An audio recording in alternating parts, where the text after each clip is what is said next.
All right, everybody, we are back for another episode on the AFS Health and Care podcast. And I am kind of blending both worlds here because most of the times Mike will kind of come on and talk about all the relevant health education stuff. And then we'll have our members come on and share their story. And you are one and the same. Like, you've had a life here as a member, but you're also a practicing healthcare provider in the mental health space that I think adds a really cool vantage point here when we talk about health. And especially now, dude, like, I'm sure you hear a lot of people coming in your doors with all kinds of mental health crises in today's day and age. But you guys, what I love about Daniel, if you can't see this, I love it a good intro. So I'm actually going to, so I don't miss anything. Let me give you an intro on Daniel. He was a member here, but I'm going to read this so I don't have any gaps. But Dr. Bingham, he's an experienced clinical psychologist who has been practicing for over 20 years. And after spending several years working in an outpatient private group practice, he founded Cypress Counseling Center just over 11 years ago, who you also run with your lovely wife. Yes. She makes it all work. She makes it all work. Absolutely. As they do in marriage. So since then, Cypress has been growing significantly, especially the past few years. And now Daniel has a robust team of clinicians providing high-quality mental health care to the community. So with Daniel's deep expertise in clinical psychology and his experience leading and growing a practice, he brings valuable insights into the evolving landscape of mental health care and effective therapy that does challenge and rewards and the challenges and rewards of running a successful clinic. So you bring in that business expertise, but also the practitioner's mindset. So never a dull moment. Absolutely, man. Well, thank you for coming on and sharing. Yeah, I'm happy to be here. Yeah, that's great. So here's where I get really intrigued, and I think most of our members get really intrigued, Daniel, is I think it's mental health, and I'll just say human flourishing. I think human flourishing covers a large scale of health behavior levers to pull. One of it being like here, I mean, moving and exercising among people that you really care about.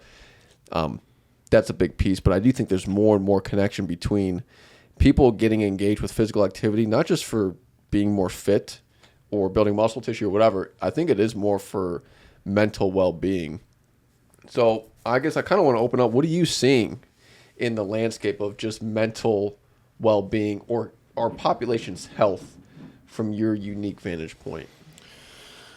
Just currently, I mean, I think it's been kind of a mental health crisis here recently, and we kind of use that word. But I think it's important for us to understand that the pandemic didn't cause that, and so I think recently we've had more of a shift in the direction of those things getting exacerbated and so forth. But I think the COVID-19 was kind of a perfect storm that it created in terms of a surge of anxiety and depression and isolation, and it's really been challenging. I mean, it's honestly a little. I'm not sure how I feel about it in terms of the work that I do. The demand for it's not going anywhere. Yes. So it's really not a great commentary on where we are as a society, but this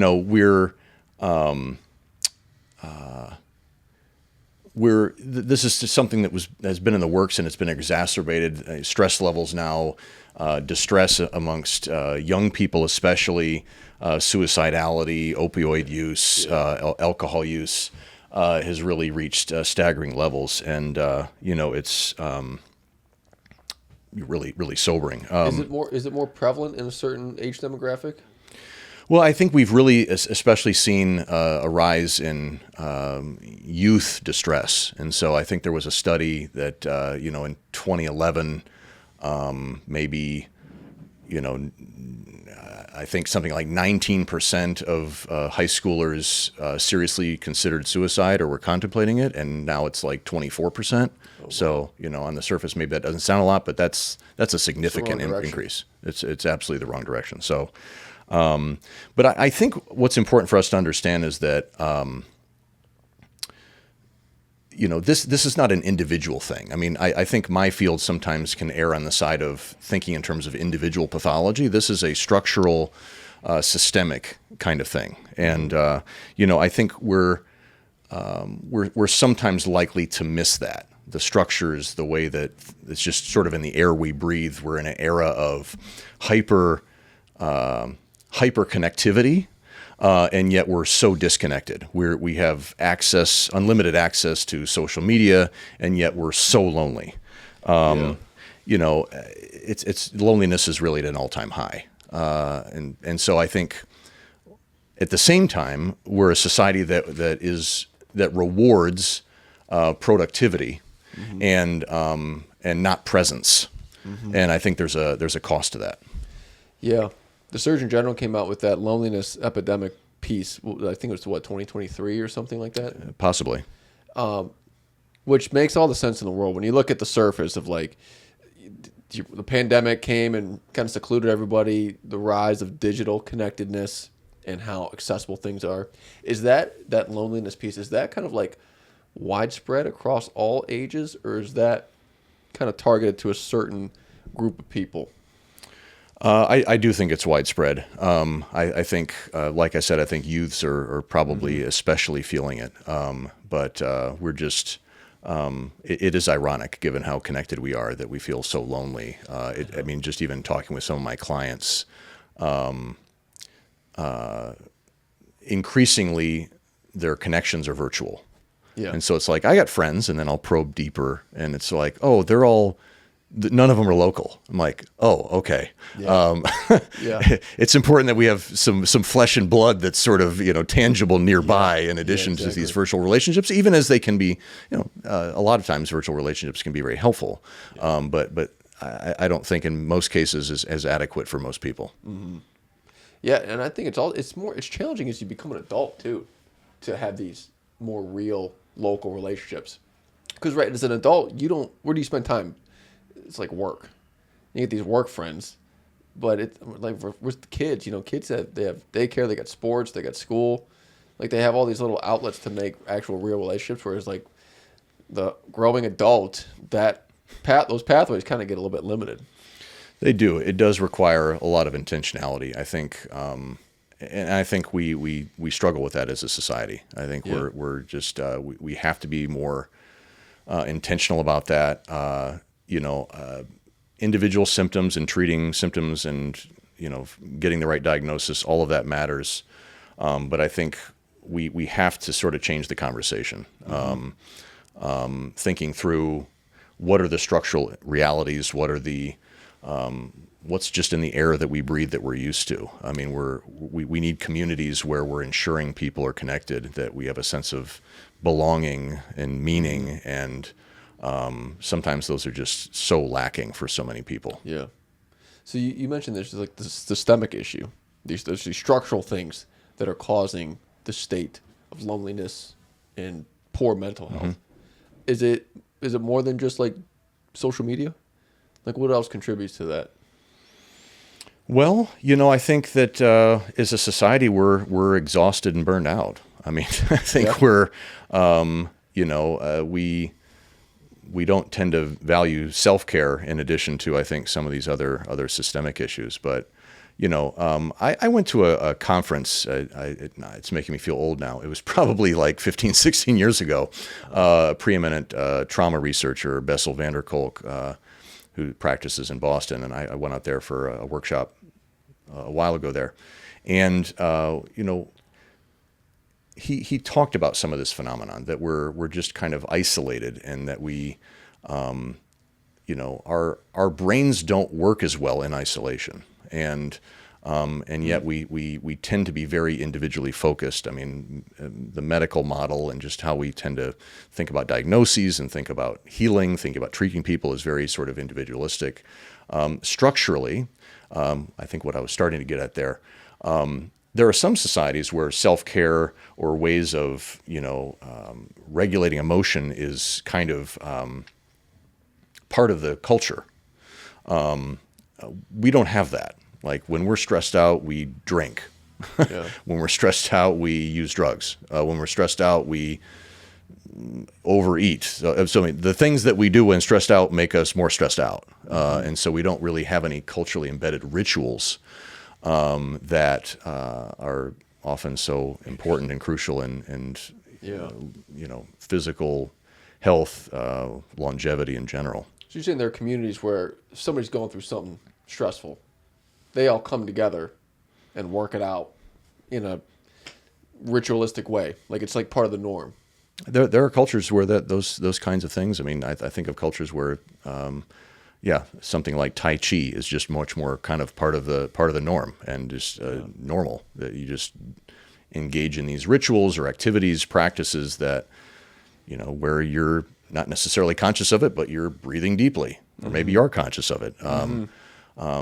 Those are things that are foreign to us in mainstream American culture. I think that we really have to work and be intentional about incorporating in order to live healthier, more satisfying lives. Big time, man. Big time. I know, like even me personally, if I am feeling overwhelmed, I tend to just want to kind of go inward and deal with it. Whether that's like not dealing with it and not deal with it, right? Yeah. Or just like ignore it and just keep plowing forward with whatever work or. But it is rare. I think it's rare for a lot of people to just kind of step back and talk or acknowledge and then like be okay with talking about it. Yeah. It almost seems like a sense of weakness. Like there's like this weakness. Don't complain. Be grateful. Like I feel like there's kind of like that narrative that maybe will suppress people from working through it, maybe like they should. Well, I think you're sort of referencing kind of a stereotypical Marlboro man, like he's a tough guy, for us guys, just sort it out. I'm an introvert. I go inward as well. How do I come up with a perfect solution? When I first got married, thankfully I was doing some psychotherapy at the time, and my therapist, I forget what she said at the time, but I had the amazing insight. I could talk to my wife about that thing that before I've perfectly formulated it in my head. We tend to I think there's a gender piece certainly to it as well, that we tend to think sometimes it's weakness if we're talking through areas where we need to grow. The irony of that is that we don't grow unless we're vulnerable, unless we can kind of get at those things. It'd be sort of like if I was wanting to get stronger, build endurance, but I wanted to think of a solution myself in my head and then figure that out, as opposed to, go to a gym or have some personal training or, something like that. We tend to think of mental health as like, I should just be able to figure this out. Whereas we wouldn't think about really any other kind of training that way. I mean, very, very few kinds of training would we think, I should just be able to intuit this. Yeah. Like, no, most people don't. Yes. No, you're right. I'm with you there. When people, like, we'll use our business for an example. People will go to, a fitness, health-oriented studio. It's like, oh, I get it. We're going to exercise, and we're going to do it in a way that is kind of like building blocks, and I will get these certain results at some point. With mental health therapy, I do think it's a little bit more ambiguous and abstract, just in nature. So I guess actually that's a good segue, man. People that know of mental health therapy, like Cypress. If somebody's like, hey, I got some things that I'm dealing with here, and I don't really know how to feel better. How does Cypress, or like a good qualified mental health practice, like how do they actually show up in people's lives? Yeah. I think what's coming to mind is how I relate therapy in terms of what we were just talking about to other kinds of disciplines. So, personal training, or if I was learning to play the piano. That's sort of the work as we get into it. I think initially the work is sort of like emotional ER. Emotional ER. So, if the symptoms are pretty severe or at least moderate, initially we're figuring out what's the problem, how do we get symptoms to a manageable level, and then as a supervisor I once would say, that's when therapy starts. Got it. So I think you're initially image I often use is you have a nail in your foot. What's the first step? You figure out how to get the nail out of your foot and a bandage. That's the ER. That's the first step. Beyond that, it's learning like, okay, sometimes I'm inclined to step on nails. How does that happen? Where does it happen? What can I do to try to develop patterns where I'll be less likely to step on nails? Pardon the crass sort of analogy there. But I think I think I'm answering your question. I don't quite remember exactly how you asked it.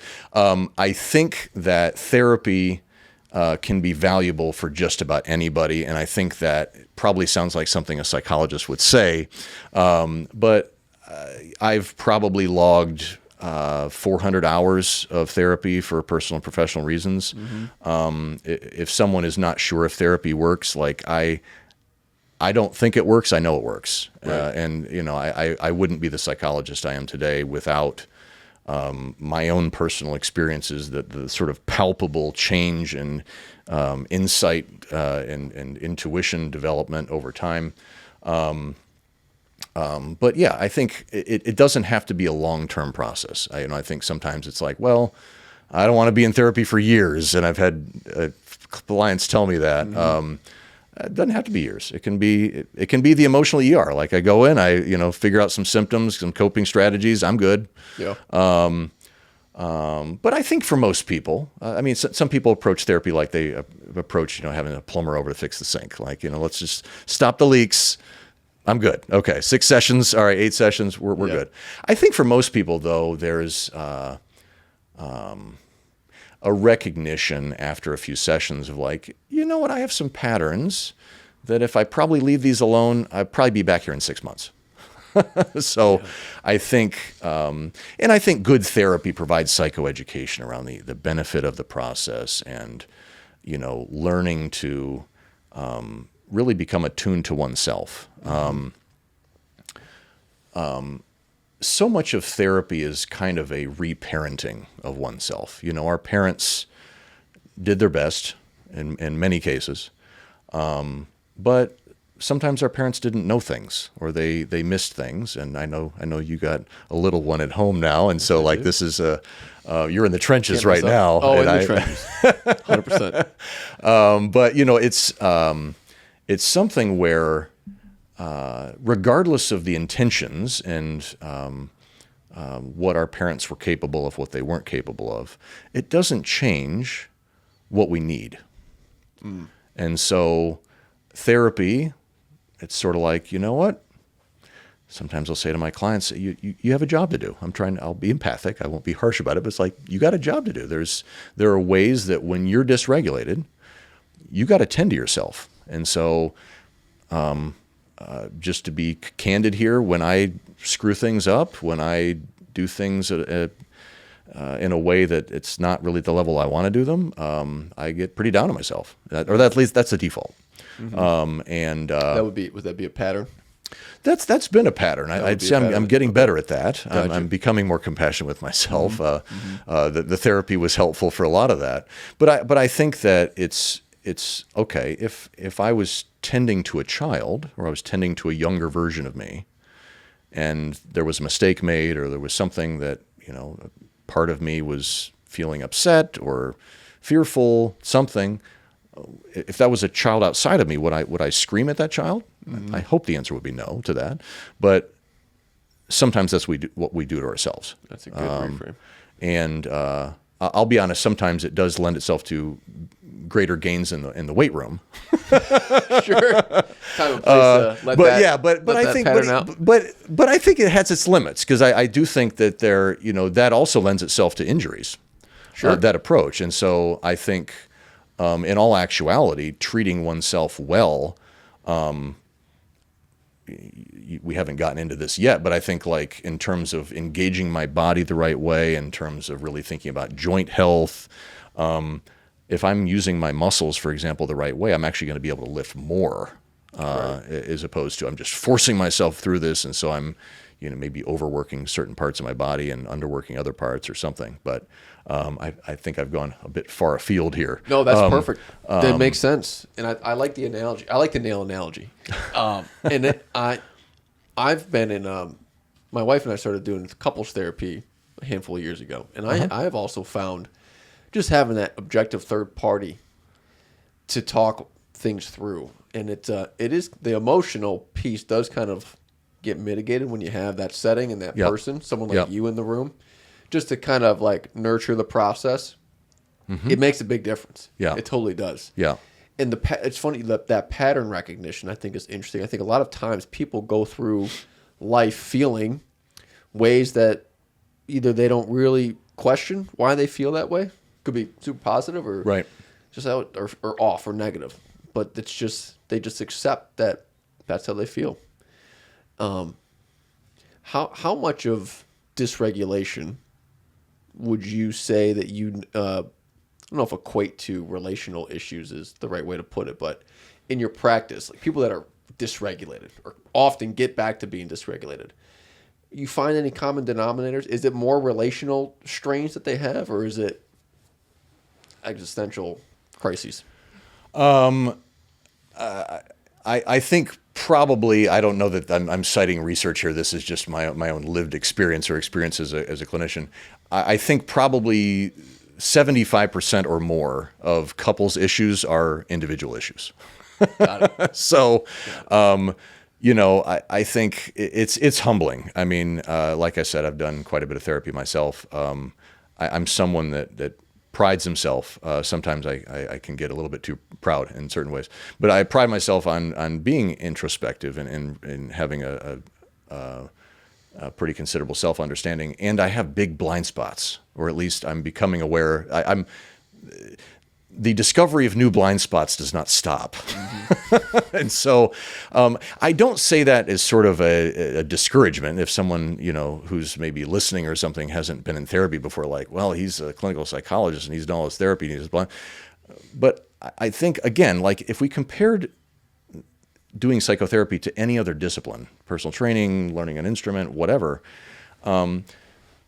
we probably have more blind spots with respect to mental health than we do other things, because we only see through these two eyes, and we sort of are used to seeing things a certain way, and based on our own physiology, based on our family of origin, we're used to seeing the world or even arranging the world in certain ways that we think that's just what is. And so good relationships, relationships that are healthy enough, I'll just say, can serve as a really powerful mirror. Like, oh, that's how I come across, or that's how you experience me. Just an anecdote. I'm thinking about one of my favorite professors in graduate school, him talking about getting into a fight with his wife. And he was, I think, background was Dutch. Her background was French. And so his MO was when he's stressed out, he gets quiet and he thinks about it. Her MO, when she was stressed or dysregulated, was to yell at him. Or just to be upset. I shouldn't say yell at him, but and so when they're if she was quiet, it meant she was pissed off. So they have an argument. She's quiet, and he's thinking, well, what would I do if I was quiet? I'd be thoughtfully considering what she's saying. She's quiet. She must be thoughtfully considering what I'm saying. Nope. Yeah. She's really pissed off. Whereas, he's quiet. And he's assuming she's going to think that about what he's doing, when in fact she's thinking he's pissed off, because if I was quiet, that's what that would mean. So we in relationships, I mean, there are many complexities to this, but one thing that's really, really crucial is that we project onto other people, if I was doing that, this is what that would mean. Got it. And so I think in relationships, the individual work is so important, but I think the longer I do this, Kemper, I think the more I appreciate increasingly how important relationships are to individual work. that we experience individual symptoms, we come to therapy with individual problems we want to attend to that occur within a relational matrix, and that we appreciating those relationships, whether it's a romantic partner or whether it's my family of origin, how these symptoms originated. One thing that I was really struck by early in my career as I started doing this work was how some of the most creative, driven, successful people were the ones sitting in front of me. So I think sometimes it can be like, well, if someone hasn't been in therapy before, one can have the thought, well, I'm not that screwed up. I don't need to go to therapy. Yeah. Sometimes the most competent, successful, driven people are the ones in therapy. And I think sometimes the reason for that, or a lot of the reason, is within their families of origin, they're the person that all the stuff gets displaced on, because they're not that the people around them necessarily are thinking, this is the highest functioning person in this family, let's put all our stuff on them.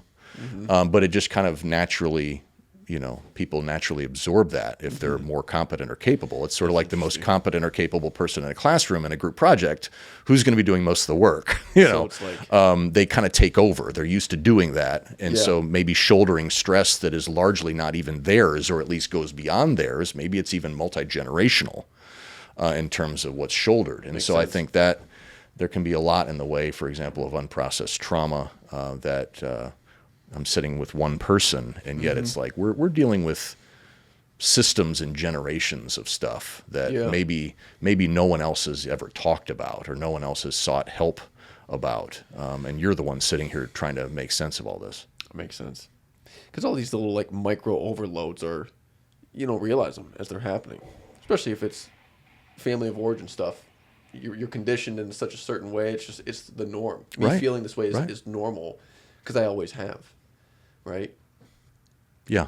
So when you come across these people that you are helping, what's the prescription? What does it look like in terms of, okay, for you to get out of dysregulation into flourishing, here's our process? Yeah. So, it's more complicated in certain ways than what I'm saying, but I think it can be broken down into a couple of phases. I would say, often there's just so much to process, and that can be just difficult to get started. But I think that the first phase in dealing with trauma, or I would just even say generally, is managing symptoms. So let's get these symptoms into a manageable range. Mm-hmm. So, does that come through discussion with the therapist? Yeah. Well, I mean, I think psychotherapy tends to be talked about as talk therapy, and I think talking is important. Deepening insight is important. But I think it's really important to understand that often what makes therapy useful, I would say most often what makes therapy useful, isn't the talking. And so, like, I'm going to use a silly example. If you ask me how I'm doing, and I say, fine, that's a different experience for you than if you ask me how I'm doing and I say, fine. I said the same word, but a very different meaning. And so the word and what the talking isn't necessarily what's useful. It's the emotional engagement. Mm-hmm. It's the, even as we're using words, and that's an important medium, that's not the most crucial part. There are so few areas of our lives where we feel thoroughly heard. That doesn't sound complicated, but in most situations, if I'm in a conversation with somebody, I'm listening to respond to what they said. Yeah. Like, okay, Kemper brought up that point. Yeah. Okay, how do I respond to that? As opposed to like, am I really hearing maybe even what's behind what you're saying? Yeah. Like, you're waiting. Why did he ask me that? Or why did he bring that up? Mm-hmm. As opposed to simply content and here's my response to that content.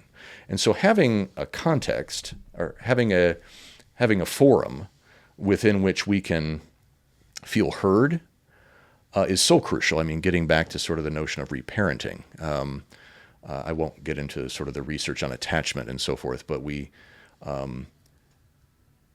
in feeling really heard and listened to, that's the regulation. In order to regulate ourselves, we have to actually have an experience of someone helping us regulate. Because people, especially when one has been through trauma, I have a number of clients who have had traumatic pasts. Part of the trauma is what happened, and part of the trauma is the gaslighting that happens afterwards. That wasn't trauma.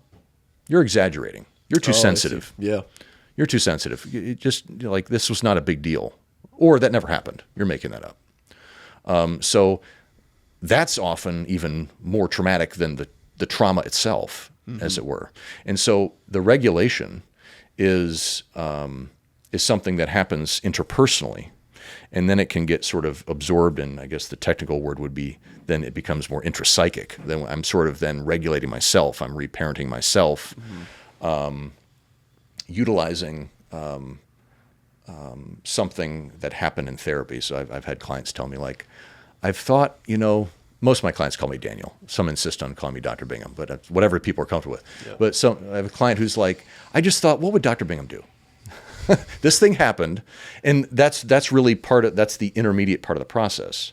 Because sometimes it's like, I'm mad at myself, I self-injure. I'm mad at myself, I overeat. I'm mad at the situation. I get dysregulated, freak out. Yeah. As opposed to if I was sitting with someone who loved me and cared about me, or someone that just is really invested in my care, what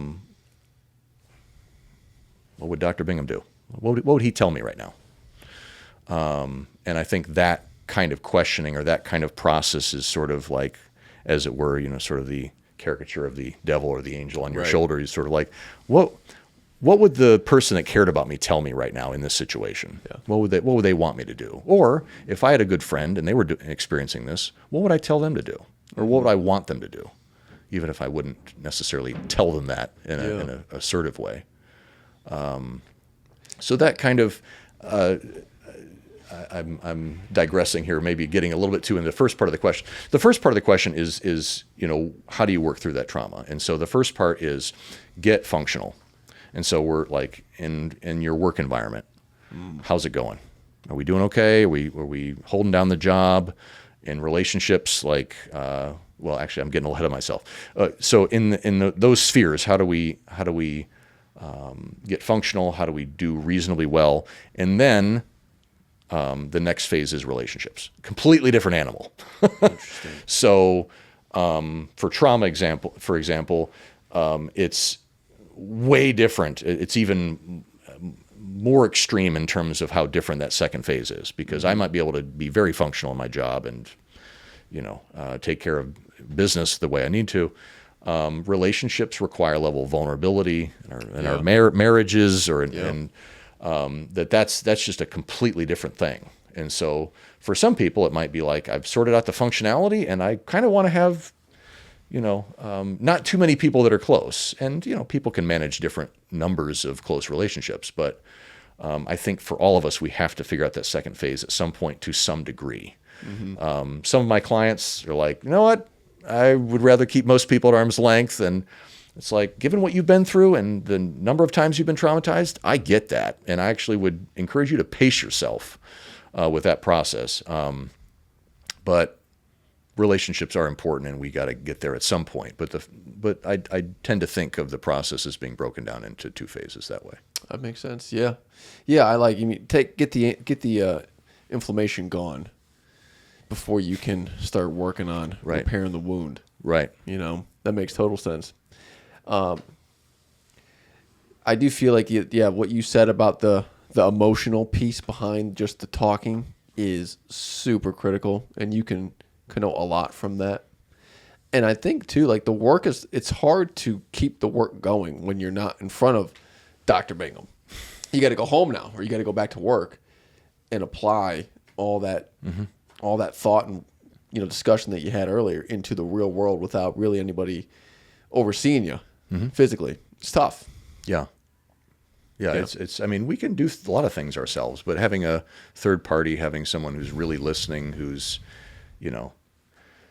as a parent of three, and as you can relate, I'm sure, it's difficult to have my time. Yes. And so like having a space that's like, this is my time. Yeah, and when you first came, I mean, we were your health was very, like, it was high priority.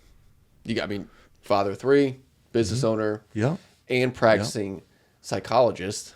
That's a lot. It's a lot to handle. It is. Your emotional health. Like, you have to make time for your well-being. So, I want to hear more about how your self-care showed up for you to support you and everything that you're doing.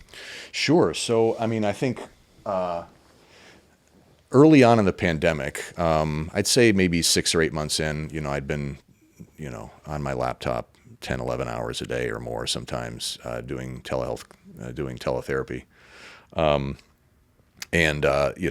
physical health really took a back seat. So it was, got to be September, October of that 2020. And I just really had been very sedentary, hadn't been moving a lot, so much uncertainty about vaccines and, if I leave the house, where am I going?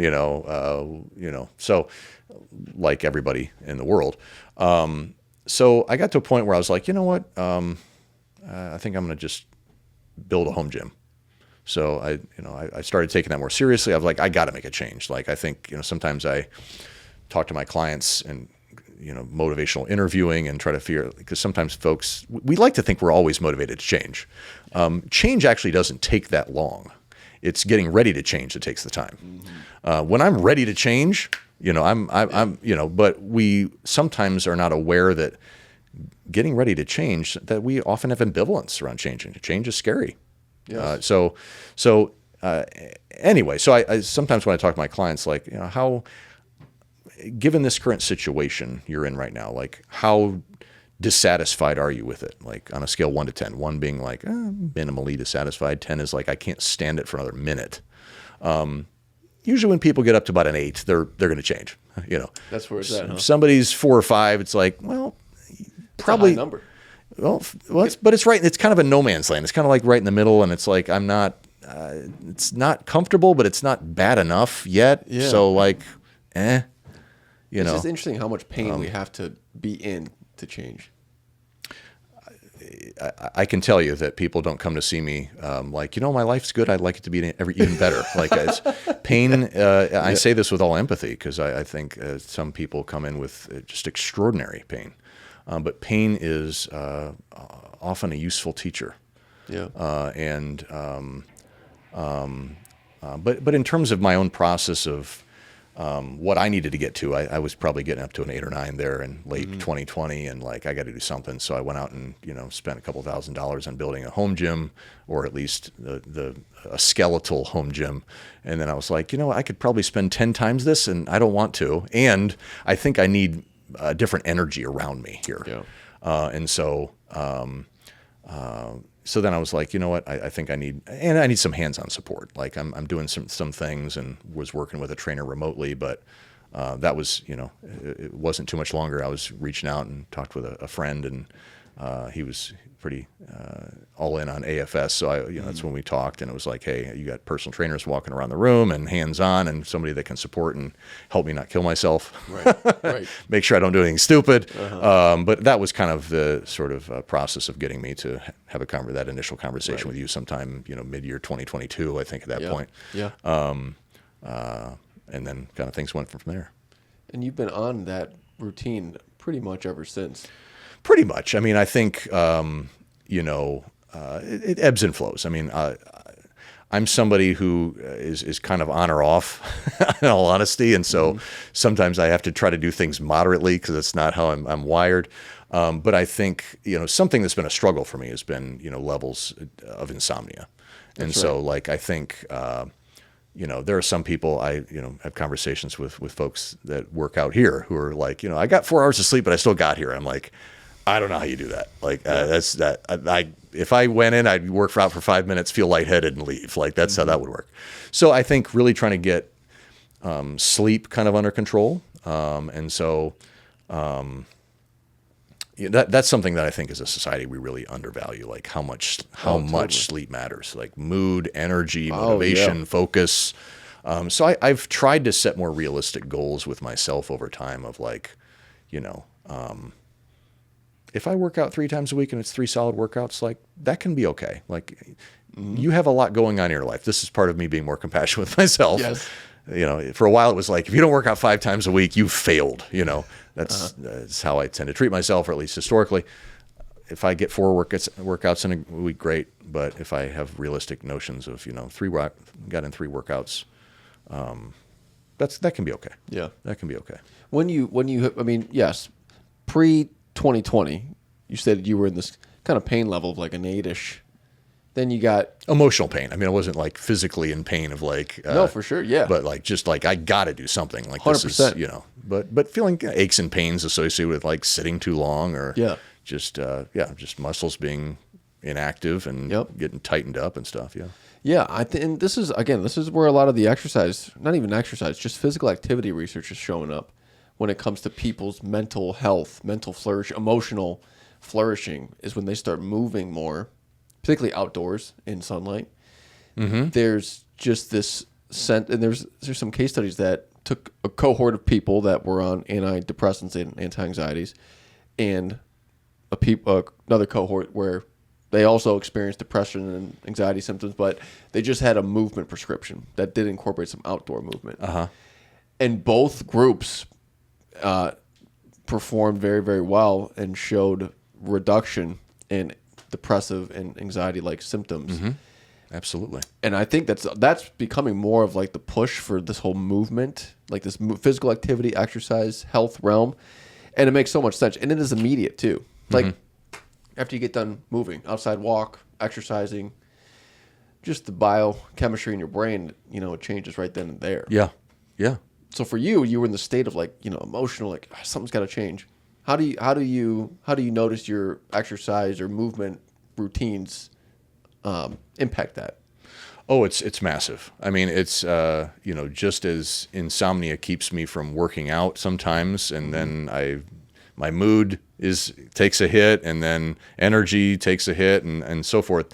There's that cascade. Yeah. But conversely, if I get it moving in the other direction, like got a good night's sleep, got a workout in, that then motivates me to eat better, and then increases my ability to focus and just how well I'm thinking, right. How much energy I have. Right. So that cascade is huge, and so I think I think that may be the most underestimated source of wellness is regular movement. I'd say diet and exercise, sleep to start with. Sure. But for me, it's huge. It's really huge in terms of energy level, in terms of mood, and given what I do and relationships I have and responsibilities, like it's not an option for me to be in a bad mood. Like that doesn't work. That does not work well. Right. And so starting the day, like, okay, this is my time and I am making time for this and feeling good, like that just, it has a cascade effect in a positive direction. You get a big load. You get a big load to deal with. Like any provider, healthcare provider, even like our team. When people come see you, like they're thinking, oh, Dr. Bingham, the pinnacle of mental health expertise. When I go see him, like the picture I have of him is he's got it together. He's set. He knows how to handle any emotion. Like he's got all the objectives mastered. And it's the same thing with our team when they're teaching a class or, living the fitness life. It doesn't always go according to plan. In fact, most times we get off track just like everybody else. How do you handle that? I don't know if stigma is the right word, but there's a lot of pressure there. There is pressure, but I think like I would imagine, Kemper, you've had the experience in terms of like helping people kind of accept themselves better. Like some of the most valuable clinical conversations I've had is when I've been less than on point. Yeah. And so like I'm thinking of an example of a client I worked with for about a year and a half. It was a pretty intensive therapy. I saw him for a lot of the time, for about 2 times a week for much of that year and a half. And at the end of the year and a half, I asked him, just stressing the importance of vulnerability here. What was the most impactful aspect of this year and a half, or what was one thing that you found most impactful? And I'm thinking, like, I remember this time when I put these pieces together for him and gave this, I thought pretty brilliant interpretation of certain things. And I'm thinking, like, that might be what he brings up. He goes, it was the time when you double booked my session and then you just flatly said, I'm screwed up, or I screwed up. I'm really sorry. And I was like, that was the most impactful thing? Oh, man. The reality is that his father would have never apologized, no matter how egregious his action or how much he had screwed something up. And so me doing that in my role for him obviously meant a great deal. And so that was humbling. That's so funny. I'm thinking about, like, okay, Sure. what am I valuing versus what is he valuing, and just the importance of vulnerability. So I think, to your point, yes, it's important that I'm trying to be in a good mood, that I'm prioritizing my mental and emotional, spiritual, physical health to the extent that I'm showing up well more often than not, and that I'm human. So, sometimes it's like, Daniel, you look tired today. A client will say that, and I'm like, I'm not giving you my 100% today, and I acknowledge that. Like, so I might be doing my best for that day, depending on what's going on. But sometimes that lends itself to other conversations. Like, maybe the client has a hard time being okay with themselves if they're not doing things perfectly or doing things always really well. And that can be a helpful then way of having that conversation, or that might lead to a conversation that otherwise doesn't get had. There's Being good enough as opposed to perfection. the power and vulnerability, I think, is, and like we know this. I know this. It's very challenging. It's challenging to be vulnerable, especially if it's like It is. a reactive kind of like surprise type of, like your situation happens to me all the time. But there is power in that vulnerability. I think that to the point, the humanity piece really that people are maybe craving to relate to shows up and can have more change than what you or I had the formal education in. Right. Yeah. I think we're used to so many interactions. I mean, just even getting back to some of the structural pieces of our society and so forth. I think we're used to so many things seeming scripted, or just like edited, airbrushed, whether that's physically or just verbally what's being communicated. And I think having meaningful, deep, authentic connection with someone you trust is really crucial. And that bedrock, that foundation of trust and safety is essential for vulnerability to happen. Correct. Sometimes I use the example with my clients of, like, my door is over there. If people were randomly coming in out of that door, would you be able to settle in? Of course not. Like, who's hearing what I'm saying right now? Like, having boundaries, having safety, having contexts where it's just you can trust the context, you can trust the person. That's essential to being vulnerable. Yeah, huge. People that are listening and watching to this, Daniel, they are people that are most likely in some sort of pain state, typically around their physical health. It's also some emotional, mental stuff tied into there. But they're in a state where it's like, man, I know, kind of like what you said in 2020. It's like, I have to change. I value health. I know that I have to do this. You as, probably more as you as the, I'll ask, as you as a clinician and the person that has made your own personal change in health, what words would you share with them to maybe encourage them to just one foot forward in that direction? So, living and working here in Ann Arbor, and just the insanely successful people that are just all around, because Ann Arbor is Ann Arbor. There's so much perfectionism, and it's just in the air.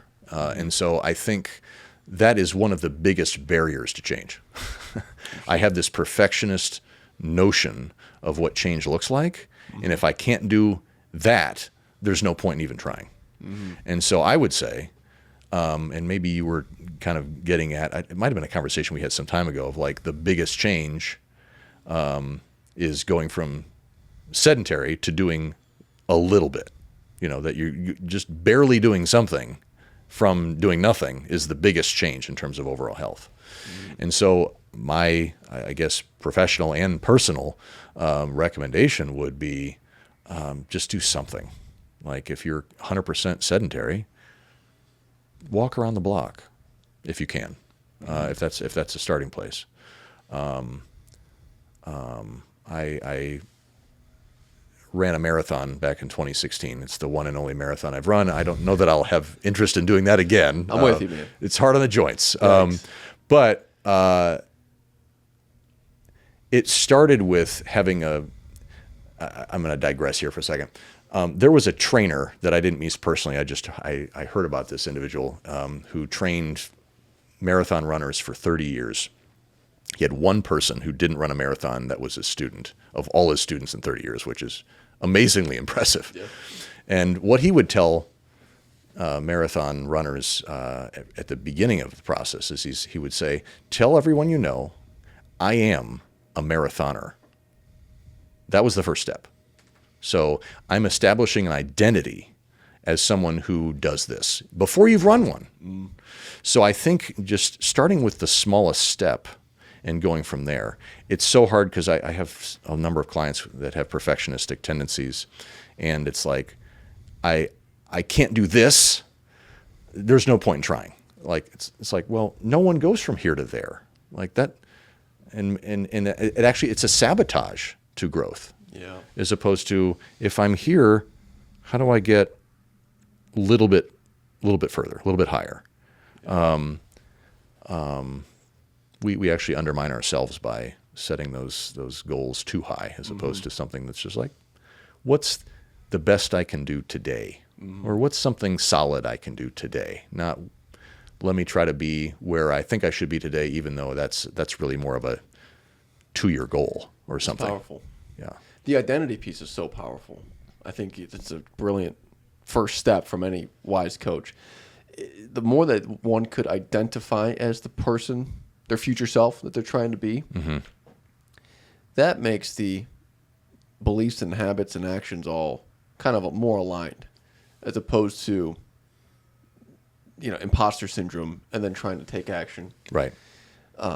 That point is actually really powerful. In fact, shameless plug, we're actually doing a workshop at the end of the month.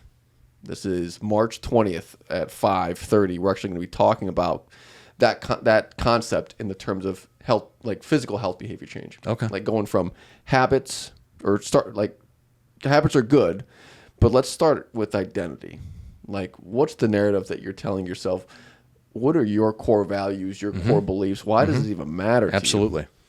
And then, okay, now that we can articulate that, okay, cool. Now let's build off of that with habits and actions. So I believe that's a way, like when I think about health, it's a value of mine. Like one of my core values is health. Therefore, it makes decision making a lot easier because if I do not decide in accordance with that value, I am being inauthentic, and that's painful. Not all the time. I also have a bourbon and tequila here and there, social health. But sure. But for the most part, my decisions are very much in line with how can I optimize my health in all aspects. Absolutely. Daniel, appreciate you coming on, man. Thanks for having me. This has been great. Yeah, absolute pleasure. I want to do another one to unpack more of the relationship stuff. Sure. I feel like we can go in a bunch of different directions, but there's no end. There's no end. There's no end. Guys, if you want to hear more or learn more about Daniel, we'll link Cypress. Is it Cypress or like Cypress Wellness? What's the Cypress Counseling Center? Cypress Counseling Center. We'll link that so people can learn more and reach out to you for conversations. But sounds good. Anytime we could have, aligned relationships with people like you, Daniel, to help support what we're doing. Yeah. You need a tribe. And we're happy to be a gatekeeper for the community as well. So a lot of times, again, there's no shortage of demand for what I do, and accordingly, there's often long wait lists. We're happy to be in a position to refer very specifically when we can't, set up an appointment if someone calls in. Yeah. So, but we also have, more availability than a lot of practices as well. And happy to help in whatever way we can. Love it. Dude. Yeah. Thank you. Appreciate you. That was great. And that's our show for today. Thank you so much for sticking around, watching, learning. If you extracted some value, please share this with your friends and family. You can also click the subscribe link. I believe if you're on the Spotifys and Apples and you're listening to this, there's a subscribe link at the bottom of the episode. If you're watching on YouTube, bottom right of this video, you can click subscribe to stay up to date on the latest episodes. Thank you again for joining us on this episode. And with that being said, be well, stay connected, and take care of your health.